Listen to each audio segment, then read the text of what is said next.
धक्के के बाद आज जनूबी कश्मीर के बिजबिहाड़ा में पुलिस एहलकार पर नजदीक से मिलिटेंटों ने बनाया अपनी गोली का निशाना। जख्मी हालत में मजकूरा पुलिस एहलकार को किया अस्पताल मुंतकिल। बिजबिहाड़ा और आसपास के इलाके में जम्मू कश्मीर पुलिस, एसओजी और आर्मी ने किया सर्च ऑपरेशन तेज।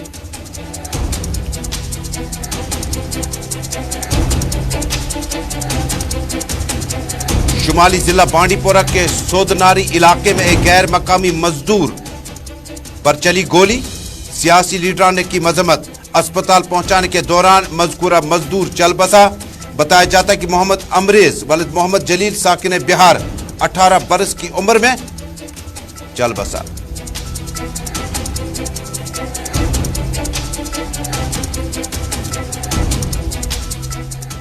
हर घर तिरंगा रैली का एहतमाम जम्मू कश्मीर में जारी। लेफ्टिनेंट गवर्नर मनोज सिन्हा ने डल झील में शिकारा रैली की कयादत। 13 अगस्त से 15 अगस्त तक हर घर तिरंगा रैली का है प्रोग्राम।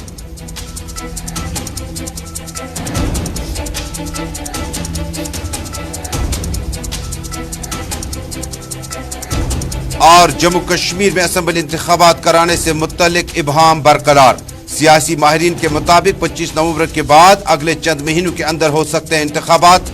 वोटर लिस्ट तैयार करने के बाद तमाम सरगर्मियां जम्मू कश्मीर में हो सकती हैं शुरू।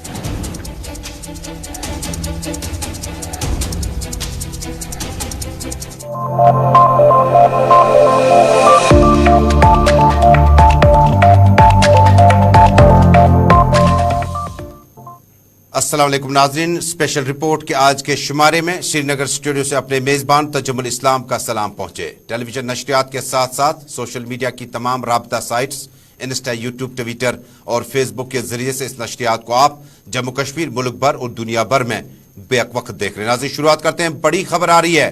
जनूबी कश्मीर के बिजबिहाड़ा इलाके में कुछ देर पहले बंदूक बरदारों ने एक बार फिर अपनी गोली का निशाना जम्मू कश्मीर पुलिस एहलकार बनाया।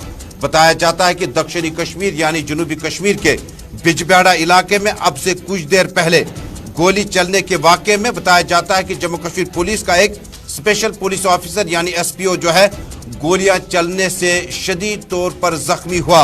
इन्हें जख्मी हालत में फौरी तौर पर मकामी अस्पताल मुंतकिल किया गया। तस्वीरें कुछ देर पहले की है। जनूबी कश्मीर के शोपियान इलाके में नहीं बल्कि बिजबिहाड़ा इलाके का ये तस्वीर है। कुछ देर पहले बंदूक बरदारों की तरफ से गोलियां चली। सीधे चलते हैं बिजबिहाड़ा। फिदा हुसैन मेरे साथ जुड़ चुके हैं। फिदा, बहुत बहुत शुक्रिया। तफसीलात से आगे बढ़ाइएगा इस खबर को कि मज़कूरा पुलिस एहलकार का नाम और इसके बाद ये किस जगह पे तैनात था, क्या नाका पार्टी थी और हमलावरों की तलाश के लिए क्या इस वक्त सर्च ऑपरेशन चल रहा है? पहले सर्च ऑपरेशन की जहाँ पे आपने बात की, सर्च ऑपरेशन जारी है। हमलावर की तलाश अभी भी जो है Jammu Kashmir police, Indian army और सीआरपीएफ ने मुश्तरका तौर पे वहाँ पे चलाया है। हालांकि अभी तक हमलावर गिरफ्तार नहीं हुआ है। लेकिन मैं आपको बता दूं, कुछ देर पहले जनूबी कश्मीर का जिला अनंतनाग का बिजबिहाड़ा का डारा शिकवा, जहाँ पर मामूल के मुताबिक वहाँ पर ये तैनात था और अपनी ड्यूटी, अपने फराइज वहाँ पर अंजाम दे रहे थे। अचानक से इन पर अंदाजुन गोलियां चलाई गई जिससे ये शदीद तौर पर जख्मी हुए।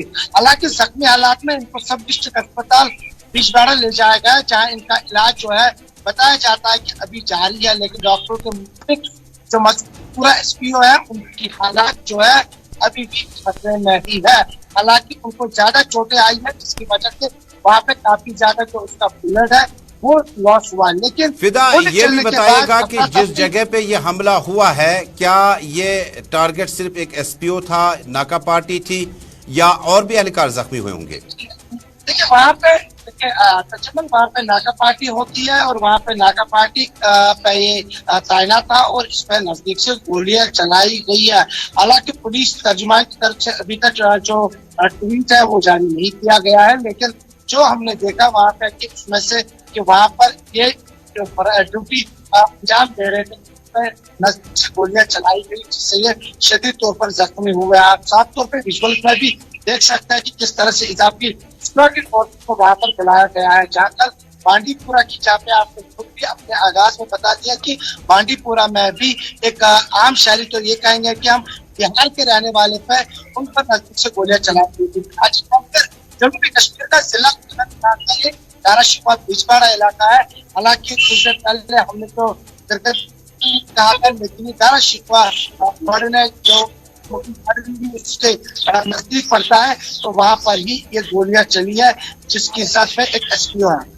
खबर पर नजर बनाए रखेगा। फिलहाल आपका बहुत बहुत शुक्रिया। फिदा हुसैन बिजबिहाड़ा से। जुनूबी जिला अनंतनाग के बिजबिहाड़ा इलाके में कुछ देर पहले जम्मू कश्मीर पुलिस का एक स्पेशल पुलिस ऑफिसर यानी एसपीओ पे नजदीक से गोलियां बंदूक बरदारों की तरफ से चलाई गई, गालिबन मिलिटेंटों की तरफ से गोलियां चली है, जिसके बाद इस इलाके में कुछ देर पहले की तस्वीरें हैं। जम्मू कश्मीर पुलिस, सीआरपीएफ के सीनियर अफसरान और डिप्लॉयमेंट जो पुलिस का है, स्पेशल ऑपरेशन ग्रुप के साथ साथ राष्ट्रीय राइफल्स के एहलकार भी इस इलाके में इस वक्त बराबर डिप्लॉयमेंट के इस दायरे में है और दारा शुकवा, बिजबिहाड़ा और आसपास के इलाकों में सर्च ऑपरेशन तेज कर दिया गया है।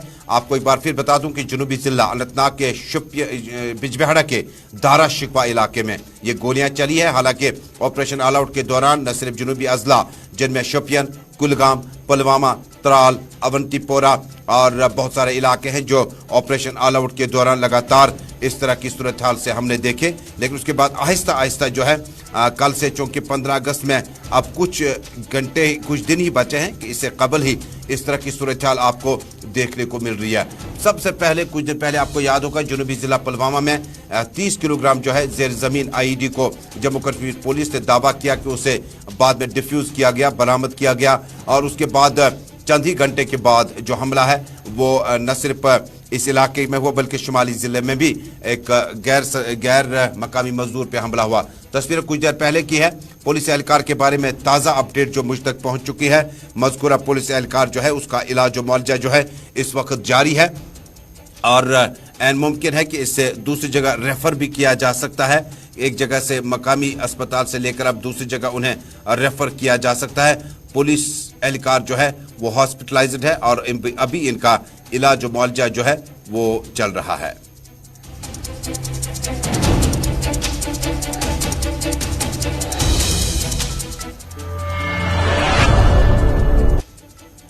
जुनूबी जिला के बाद अब शुमाली जिला का रुख करते हैं। शुमाली जिला बांडीपोरा के सोदनारी इलाके यानी सुंबल सोनावारी सोदनार इलाके में आज अलग सुबह मकामी लोगों ने जब ये खबर सुनी कि एक इलाके में, सोदनारी इलाके में गैर रियासती मजदूर जो रिहाइश पजीर है, बिस्तरे वगैरह बनाने का काम करते थे और इसी बीच में बताया जाता है कि बीती रात में 12:30 बजे के करीब एक मजदूर जो है उसकी गोलियों से छलनी लाश जो है उसी जगह पर पाई गई, जिसके बाद जो मजदूर हैं जो इनके साथ में खड़े थे, तस्वीरें कुछ देर पहले की हैं और इन मजदूरों ने वहां पर लेफ्टिनेंट गवर्नर इंतजामिया से कुछ अपीलें भी की कि उन्हें इस लाश को घर तक ले जाने के लिए किसी न किसी तरीके से जो है वो इंतजामात किया जा सके। पहले सीधे चलते हैं अपने साथी बड़जोहर के पास।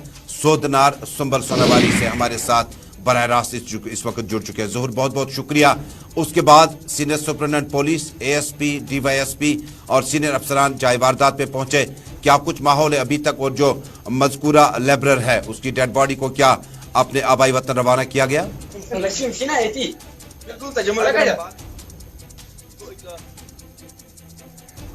सोदनारा हाजिर में काम कर रहा था, उसको रात 12:30 बजे के करीब अननोन गनमैन ने जो है गोली दागी और उसमें जो जख्मी हुआ के बाद उसको नजदीक मुंतकिल किया गया, जहां पे उसको श्रीनगर मजीद ट्रीटमेंट के लिए भेजा गया है।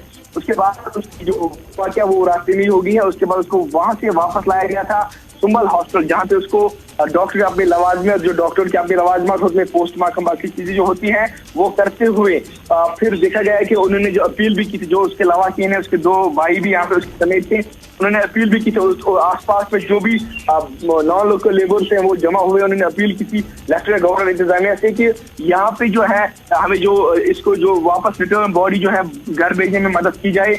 उसके तुरंत बाद ही फॉर्मर एमएलसी यासिर ऋषि भी वहाँ पे पहुंचे, उन्होंने एडमिनिस्ट्रेशन से भी अपील की थी, हालांकि अपने हिसाब से भी उन्होंने मदद किया है। और उसके बाद जिला एडमिनिस्ट्रेशन से भी बात होगी, मैं डिप्टी कमिश्नर बांडीपोरा से भी फोन पे बात की और वहां से भी आश्वासन मिला है कि हम सुबह से इस चीज से लगे हुए हैं और इस हालांकि उन्होंने उस पे जो है रेड क्रॉस में इमीडिएटली जो है कुछ इमदाद भी फराहम किया गया है। उसके बाद और इंतजामिया को ये भी जो तहसीलदार साहिबान या नायब तहसीलदार साहिबान है उनको भी हिदायत दी गई है कि बॉडी को वहाँ पे जो जल्द से जल्द बाहर भेज दिया जाए और उसके बाद वहाँ पे जो यहाँ पुलिस है वो भी और उसके साथ साथ जो एडमिनिस्ट्रेशन के यहाँ पे जो मजिस्ट्रेट साहिबान है वो पीसीआर श्रीनगर तक वहाँ पे खुद गए हैं और वहाँ पे बताया जा रहा है कि पीसीआर के बाद बाय रोड ये बॉडी बिहार तक पहुंचाएगी और वहां पे आखिरी रस्मात अपनी फैमिली को अंजाम दी जाएगी। तजम्मुल ज़हूर, मैं दोबारा अपना सवाल दोहराता हूं कि अब ये जो डेड बॉडी है मज़कूरा मजदूर की, क्या अब इससे जो बाकी लवाजमात पूरे करने थे वो पूरे करने के बाद डेड बॉडी को रवाना किया जा चुका है? जी बिल्कुल, अगर हम बात करेंगे सुम्बल से जो बॉडी थी सुम्बल सीएचसी में, वहां से इसको रवाना किया गया है। वो पीसीआर श्रीनगर में बॉडी थी, अब वहां से तैयारी कर रही है कि वहां इसको बाहर के लिए जो है वो इंतजाम किया जा रहा है। जम्मू कश्मीर पुलिस वहां पे इस पे इंतजाम को हतमी शक्ल दे रहा है। उस बॉडी को बिहार लेने में जो है कोशिश जारी है और इसमें हिदायत दी गई है कि इसको एडमिनिस्ट्रेशन जो हिदायत आई है कि इसको जो है बाहर जल्द भेजा जाए और तैयारियां मुकम्मल होगी। और मुझे लग रहा है बॉडी भी अभी तक जो है ऑन वे होगी बिहार। और अभी कुछ हालांकि इसको पहले बताया था डिप्टी कमिश्नर बानीपुरा ने ये भी कहा था कि हम इसमें लाजमन कोशिश करेंगे कि हम इसको बाई एयर भेजने की कोशिश करेंगे, लेकिन उसके बाद कुछ खबरें भी आई और हमें जराये से ये भी मालूम हुआ कि उसको बाई रोड लिया जा रहा है। तजम्मुल, बहुत बहुत शुक्रिया। बड़जोहर खबर पे नजर बनाए रखिएगा। दोबारा अगले बुलेटिन में आपसे राब्ता कायम करते हैं। शुमाली जिला बांडीपोरा के सोदनार सुम्बल सोनवारी इलाके में आज अलसुबह इलाके में जब ये खबर मालूम हुई कि गैर रियासती मजदूर जिनका नाम मोहम्मद अमरेज वलद मोहम्मद जलील साकिन बिहार उम्र 18-19 बरस के दरमियान होगी और बिस्तर वगैरह बनाने का काम करता था और कुछ वक्त पहले ही सुम्बल सोनावारी के सोदनारी इलाके में आया था और बताया जाता है कि दौरान शब रात 12:30 बजे के करीब जो है गोलियां चलने की आवाजें आई, जिसके बाद मज़कूरा शख्स मोहम्मद अमरेज की गोलियों से छलनी लाश जो है बरामद की गई। हालांकि कुछ वक्त तक इन्हें श्रीनगर मुंतकिल करने की कोशिश की गई, लेकिन रास्ते में ही मोहम्मद अमरेज के बारे में ये मालूम हुआ कि वो दम तोड़ बैठा है। इलाके में आज जम्मू कश्मीर पुलिस, एसओजी, राष्ट्रीय राइफल्स के एहलकारों के साथ साथ एसएसबी और बाकी सिक्योरिटी विंग्स ने सोदनारी, सुम्बल, सोनावारी, हाजन और आसपास के इलाके में नाका बढ़ाकर जो है इस सूरत हाल को निपटने के लिए जो है पुलिस अपनी तरफ से कोशिश कर रही है कि किसी न किसी तरह से जहां यह हमला हुआ है इसके बाद हमले से मुतल्लिक जो खदशात पाए जाते हैं कि या गिरफ्तारी हो सकती है या इनकाउंटर हो सकता है। हालांकि किसी भी मिलिटेंट आउटफिट ने इस हमले की जिम्मेदारी कबूल नहीं की है।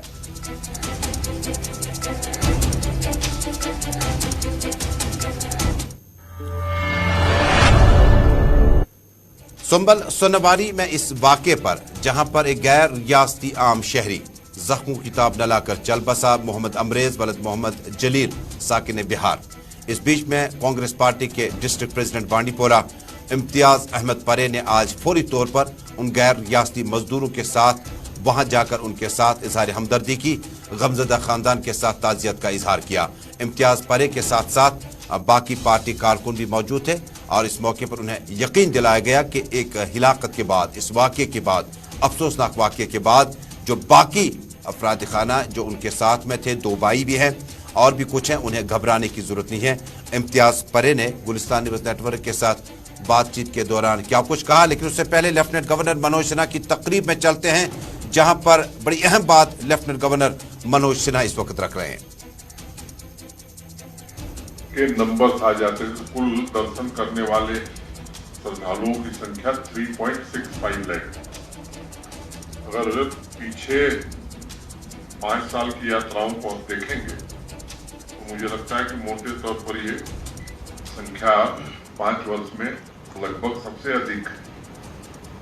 2016 में 2,20,490, 2017 में 2,60,000 के आसपास, 2018 में 2,85,000 के आसपास, 2019 में 3,43,587, 2021 में यात्रा नहीं हुई।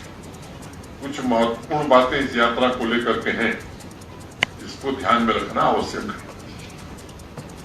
एक तो प्राकृतिक हादसा हुआ और उसके कारण यात्रा 2-3 दिनों तक बंद रखनी पड़ी। लेकिन मैं बधाई दूंगा यात्रा से जुड़े और उसके प्रबंध से जुड़े सभी अपने सहयोगियों का, खासतौर से आर्मी, सिक्योरिटी फोर्सेस, एडमिनिस्ट्रेशन, हमारा साइन बोर्ड, एनडीआरएफ, एसडीआरएफ के सभी लोगों का। जिस मेहनत से लोगों ने काम किया, हम लोग तीसरे दिन ही यात्रा फिर से बहाल करने में सफल हो गए। अब को ये भी मालूम है कि 44 दिन की यात्रा में 20 दिन वेदर इस बार बहुत खराब रहा है। कई दिन हेलीकॉप्टर नहीं उड़ पा रहे थे, बार बार सावधानी बरतनी पड़ रही थी, कॉशंस जारी करने पड़ते थे और पहले 20 दिन में ही मोटे तौर पर 72-73% यात्रा हो गई थी। 11 अप्रैल को रजिस्ट्रेशन शुरू हुआ था ऑनलाइन और ऑफलाइन। 566 566 ब्रांच जो है SBI की, PNB की और JNK बैंक, यस बैंक की देश भर में जो है उन्होंने रजिस्ट्रेशन किया था। इस बार पहले की यात्राओं की अपेक्षा कुछ चीजें अलग हुई हैं। जैसे एक चंद्रकोट में यात्री निवास बना था जिसमें 3600 लोग रुक सकते थे और ये महसूस किया गया पूरी यात्रा के दौरान उस यात्री निवास के बनने से बहुत सारे लोगों को बड़ी अच्छी सुविधा मिली। अगर आप देखें तो हमारी जो कैपेसिटी रही है 70,000 लोगों की क्षमता थी, अब इस साल बढ़ा के उसको 1,25,000 तक हम लोगों ने किया था।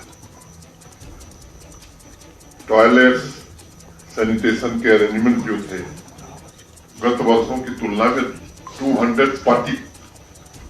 240% की बढ़ोतरी की थी।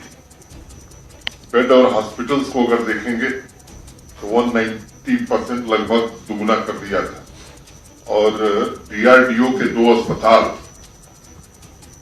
एक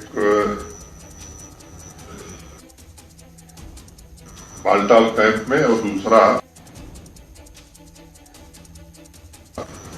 चंदनबाड़ी में, इससे कई लोगों की जिंदगी हम बचा सके और केवल यात्रियों की नहीं बल्कि मैं कहूं कि कई आने जाने वाले लोग भी, स्थानीय लोगों को भी उसका बड़ा लाभ मिला है। ऑक्सीजन बूथ्स में भी 85% की वृद्धि हमने की थी। हेलीकॉप्टर सेवा भी इस बार श्रीनगर से भी शुरू हुई थी। तो मोटे तौर पर ये पहली बार free of cost battery service भी प्रारंभ की गई थी यात्रियों के लिए। RFID के कारण खुद एक दिन बालटाल कैंप की तरफ था तो एक परिवार की एक बच्ची अपने परिजनों से बिछड़ गई। बहुत ही अल्प समय में RFID के कारण उस बच्ची को उसके परिवार से मिलाया जा सका। 34 ETZ कैमरा यात्रा ट्रैक पर लगाए गए थे जिससे सर्विलांस में हमें बहुत ही मदद मिली। इस बार कोनी, पिट्ठू, पालकी के लिए प्रीपेड सिस्टम पहले से ही लागू किया गया था जिसके कारण यात्रियों को सुविधा भी हुई और जो शिकायत आती थी ओवर चार्जिंग की, उससे काफी हद तक हम बच सके। कैंप ऑफिसर्स का जो डिप्लॉयमेंट था यात्रा को इफेक्टिवली मैनेज करने के लिए, वो लगभग 3 गुना बढ़ा दिया गया। डेली बेसिस पर CO, Shri Amarnath shrine board divisional commissioners, हमारे पुलिस के दोनों ADG, DC, SSP, camp officer और डिफरेंट स्टेक होल्डर्स ये रेगुलर बात करते थे प्रतिदिन और जरूरत पड़ने पर चीफ सेक्रेटरी साहब भी हर 2 दिन पर, जरूरत पड़ने पर मैंने भी कई बार इंटरेक्शन किया। तो इस तरह से मैं कह सकता हूं कि सबने काफी इसमें रुचि लेकर के काम किया। एक रैपिड असेसमेंट सिस्टम भी हम लोगों ने लगाया था कि यात्रियों से फीडबैक लिया जा सके। मोटे तौर पर मैं आपको ये बात कहना चाहता हूं कि 92-93% लोगों ने यात्रा के इंतजामात को लेकर के काफी प्रशंसा की। अब जैसे जो सवाल पूछे गए मैं उसमें एक आध का जिक्र आपसे करूंगा। इज द ट्रैक यात्रा लीटर फ्री? बालटाल एक्सिस पर 95.12% लोगों ने कहा यस। पहलगांव एक्सिस पर 94% लोगों ने कहा कि यस। एवरेज अगर देखेंगे आप तो 94.56 इज द ट्रैक। यात्रा open defecation free. Baltal axis पर जो हमारे पास फिगर आया है 96.27, पहलगांव एक्सिस पर 96, are the toilet clean. Baltal axis पर 91, पहलगांव एक्सिस पर 93, is darshan hassle free. Baltal axis पर 98.55, पहलगांव एक्सिस पर 95, are the medical facility efficient and sufficient। Baltal 99.25, Pahalgam 98, are pitthu pony palkiwala helpful. Baltal axis पर 89.60, पहलगांव एक्सिस पर 98। इस तरह से मैंने 18 ऐसे बिंदु हम लोगों ने चिन्हित किए थे। मुझे लगता है कि एक केवल ट्रैफिक जाम को लेकर के थोड़ी सी लोगों की तकलीफ या शिकायत थी। बाकी सभी जो पैरामीटर्स हैं, मैं समझता हूं कि सभी बहुत ही उत्कृष्ट प्रदर्शन, और ये उत्कृष्ट प्रदर्शन इसलिए हो सका कि सबने इस यात्रा को अपनी यात्रा समझा। और मैं आभार व्यक्त करना चाहूंगा श्राइन बोर्ड का भी, जम्मू कश्मीर प्रशासन के अधिकारियों का, जम्मू कश्मीर पुलिस का, आर्मी, सिक्योरिटी फोर्सेस सबका, और सबसे ज्यादा यहाँ के स्थानीय निवासियों का। और वो तो मैंने देखा है अपनी आंखों से। 8 को जब प्राकृतिक हादसा हुआ, जिस तरह से स्थानीय लोगों ने बढ़ चढ़ करके लोगों की मदद की इमदाद पहुंचाई, वो काबिले तारीफ है। और स्थानीय लोगों ने पूरे यात्रा के दौरान जिस तरह से स्वागत किया यात्रियों का, वो भी काबिले तारीफ है। आरओ वाटर प्यूरिफायर 200% इंक्रीज हुई थी। अंडरग्राउंड केबलिंग हम लोगों ने 24/7 पावर की उपलब्धता के लिए हो गई थी। आप सब जानते हैं यहाँ स्मार्ट सिटी के अंतर्गत integrated command and control centre Srinagar में स्थापित हुआ है। आईआईटी जम्मू के कुछ बच्चे आए थे और वो खुद वॉलंटियरली यहाँ यात्रियों की सेवा में लगे थे। तो सीनियर आईएएस ऑफिसरों को प्रशासन ने दोनों एक्सिस पर इंचार्ज के तौर पर लगाया था। Shrine board, civil administration, army, ITBP, CAPF, JK police, NDRF, SDRF, ये जब 8 तारीख को घटना हुई, जब फ्लैश फ्लड डिजास्टर आया, इतना क्विक रिस्पांस था, मुझे लगता है कि उसके कारण बहुत सारे लोगों को इवैक्यूएट करने और बहुत सारी जिंदगी बचाने में हम लोगों को काफी सहायता मिली। फुल प्रूफ सिक्योरिटी सिस्टम के लिए भी मैं अपने सारे सिक्योरिटी फोर्सेस को हृदय से धन्यवाद देना चाहता हूं। भारत सरकार का भी जिस प्रकार से हमको सहयोग मिला है, निश्चित रूप से मैं श्राइन बोर्ड के अध्यक्ष के नाते भारत सरकार के प्रति भी हृदय से कृतज्ञता ज्ञापित करता हूं। और मीडिया के साथियों का भी जिस तरह का सहयोग रहा है पूरी यात्रा के दौरान, उसकी भी मैं प्रशंसा करता हूं। मोटे तौर पर मैं इस बार के अनुभव ने कई चीजें हमें बताई और मुझे ऐसा लगता है कि आने वाले दिनों में, आज सुबह हम और मुख्य सचिव और श्राइन बोर्ड के कुछ लोग चर्चा कर रहे थे, मुझे लगता है कि और भी बेहतर ढंग से आने वाले दिनों में यात्रा की जा सकती है। आज वो समय नहीं कि उस पर मैं चर्चा करूं, भविष्य में कभी जरूर करूंगा। लेकिन इस बात का हमें संतोष है कि जो फीडबैक पूरे देश से मिला है, उससे जम्मू कश्मीर का गौरव बढ़ा है। जम्मू कश्मीर के प्रति पूरे देश में एक फील गुड फैक्टर पैदा हुआ है कि अच्छी व्यवस्था करने में जम्मू कश्मीर प्रशासन, जम्मू कश्मीर के निवासी पूरी तरह से सक्षम है। मोटे तौर पर आपको इतनी सूचना देने के लिए मैंने आज आग्रह किया था। स्वाभाविक रूप से आप सब कुछ अगर जिज्ञासा होगी तो जरूर पूछेंगे, अब आपको मंच देता हूं। लेकिन एक निवेदन जरूर करूंगा कि प्रश्न अगर इसी से संबंधित होंगे तो बेहतर होगा। सर, इसी से संबंधित मेरा प्रश्न है, जो आपने और बारी बारी से कहेंगे तो मुझे लगता है कि वो अक्षय बता देंगे।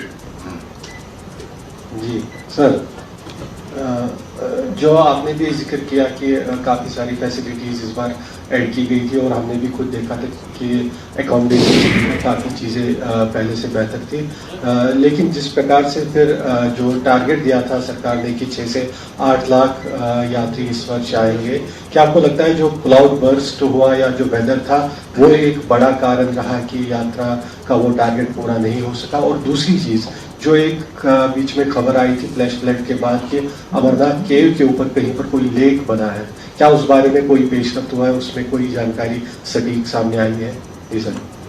दो बात मैं आपसे कहना चाहता हूँ। एक तो यात्रा का कोई टारगेट हमने फिक्स नहीं किया और मुझे लगता है किसी यात्रा का टारगेट कोई फिक्स भी नहीं कर सकता। अनुमान एक लगाया गया था कि 2 वर्ष यात्रा नहीं हुई है, तो हो सकता है कि देश भर के श्रद्धालु बड़ी संख्या में आएंगे और इसलिए उस संख्या को दृष्टि में रखते हुए व्यवस्थाएं उसी हिसाब से की गई। ये सच है, जैसा मैंने पहले ही बताया कि 8 जुलाई को जो घटना हुई फ्लैश फ्लड की, उसके कारण हो सकता है स्वाभाविक रूप से कुछ लोगों के मन में इसको लेकर के संदेह पैदा हुआ होगा। और एक दूसरी बात का मैंने जिक्र किया कि 44 दिनों में 20 दिन वेदर खराब था। मैं चर्चा कर रहा था जिन लोगों ने पहले यात्रा देखी थी, तो कई लोगों ने मुझे बताया कि आप पिछले 5-6 वर्षों में हमें याद नहीं है कि इतने लंबे समय तक तेज बारिश या मौसम खराब होना 20 दिन तक, ऐसा कभी उन लोगों को ध्यान में नहीं है। तो मुझे लगता है कि अगर 20 दिन मौसम खराब न होता तो शायद संख्या और बढ़ सकती थी। और स्वाभाविक रूप से उस बात को मैं स्वीकार करता हूं कि उस प्राकृतिक आपदा का जरूर असर इस यात्रा पर रहा होगा। दूसरी बात मुझे आपसे ये कहनी है कि ये ज्ञानी लोग बहुत हैं देश में, और मैं भी जिस चीज से वास्ता नहीं रखता हूं उस पर भी ज्ञान दे सकता हूं। तो यहाँ विद्वान लोग हैं, हर चीज पर राय देते हैं, तो मुझे लगता है उस पर प्रतिक्रिया देने की जरूरत नहीं है। जितने विशेषज्ञ हैं देश के इन मामलों के, उनसे हमने सलाह की थी, उनसे राय ली थी। न कहीं ऊपर पानी था, लेकिन कई बातें यात्रा के दौरान कही गई थी, उसके विश्लेषण में मुझे लगता है कि अब जाने की जरूरत नहीं है, न मैं उसकी चर्चा करना चाहता हूं। यात्रा सफल हो गई, एक प्राकृतिक आपदा के अलावा सब कुछ सफल बीत गया और ये हमारे लिए प्रसन्नता की बात है।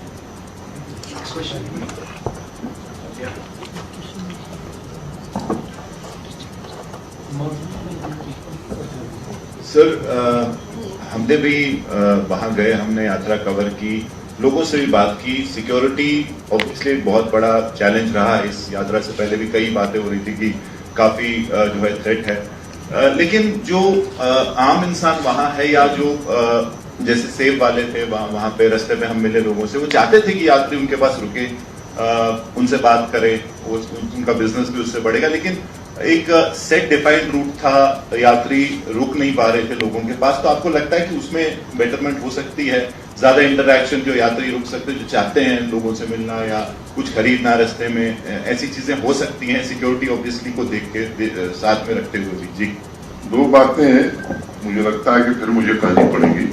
एक तो इसकी चिंता स्वाभाविक रूप से प्रशासन ने पहले की थी।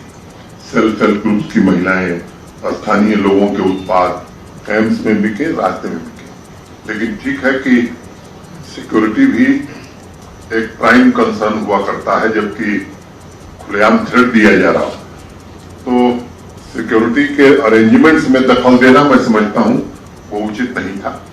हाँ ठीक है, स्थिति जिस तरह बढ़ रही है आगे, मैं उम्मीद करता हूं कि आने वाले दिनों में जो समय आप देखना चाहते हैं या जिस तरह की यात्रा, बाबा की कृपा से वैसी यात्रा हम और आप जरूर देख सकेंगे। सर, इस बार जम्मू कश्मीर सरकार ने इंदौर का एक स्टार्टअप स्वाहा के साथ कोलैबोरेट किया था और उसका कहना था कि ये पहली ऐसी यात्रा होगी जो कि जीरो वेस्ट यात्रा होगी। क्या वो सक्सेसफुल रहा? मैंने सारे जिन पैमानों पर हम लोगों ने फीडबैक लिया है, लगभग मोटा मोटी टाइम ज्यादा लगता मैंने पढ़ा है, लेकिन जो लक्ष्य हमने तय किए थे मुझे खुशी है इस बात की कि काफी हद तक उस लक्ष्य को हमने प्राप्त किया है।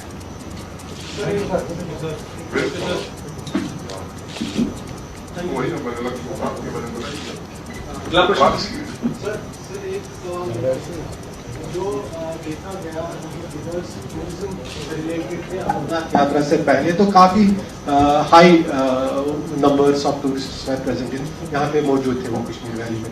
यात्रा के दौरान हमने भी देखा, कई दिनों तक पहलगाम में भी रहे, जो टूरिस्ट फ्लो है वो काफी कम हो गया।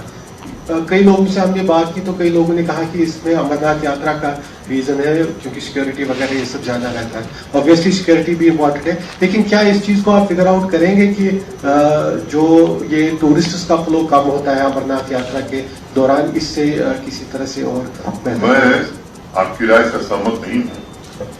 मैं समझता हूँ कि इसको यात्रा से कोरिलेट करने की जरूरत है। दूसरी बात कि पिछले 3-4 वर्षों में टूरिस्ट कितना आया यात्रा के दौरान, अगर उस फिगर से आप इसको कंपेयर करेंगे तब सही स्थिति आपको मालूम हो सकती है। और उस दृष्टि से जब मैं देखता हूँ तो पहले 3-4 वर्षों की तुलना में यह संख्या टूरिस्ट की भी काफी ज्यादा थी। सर जस्ट वन क्वेश्चन, मैं क्योंकि आपसे तो एक हो गया था। जी सर, आपसे इंटरेक्ट करने का आपसे इंटरेक्ट करने का मौका कम मिलता है हमें, इसलिए तो एक सवाल में इससे हटके, अभी चीफ सेक्रेटरी साहब ने भी बोला कि 5 अगस्त को हम ले रहे हैं एंटी करप्शन डे कश्मीर के हिसाब से कि हम जो है करप्शन खत्म करेंगे, लेकिन जो जम्मू कश्मीर के लेफ्टिनेंट गवर्नर मनोज सिन्हा श्रीनगर में राजभवन में प्रेस कॉन्फ्रेंस से खिताब कर रहे थे। लाइव ब्रॉडकास्ट आपने गुलिस्तान न्यूज नेटवर्क के स्पेशल रिपोर्ट में देखा। अमरनाथ यात्रा मुकम्मल होने पर इसका पूरा लेखा जोखा ब्यूरो जो है वो लेफ्टिनेंट गवर्नर बता रहे कि जम्मू कश्मीर पुलिस और प्रशासन और सिविल इंतजामिया का और आम लोगों का शुक्रिया अदा किया कि इस तरह से 43 दिनों पर मुहित अमरनाथ यात्रा मुकम्मल हुई। स्पेशल रिपोर्ट मुकम्मल हुआ। नई दिल्ली चलते हैं कश्मीरी खबरनामा देखने के लिए। हमें दीजिए इजाजत। अल्लाह हाफिज।